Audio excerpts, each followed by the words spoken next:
人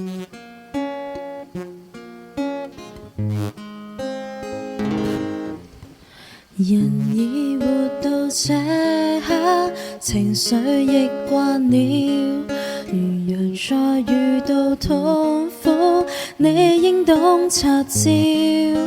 誰也受過創傷，沒到不得了。若流淚也不要亂叫。難過就去痛哭，愉快就要笑。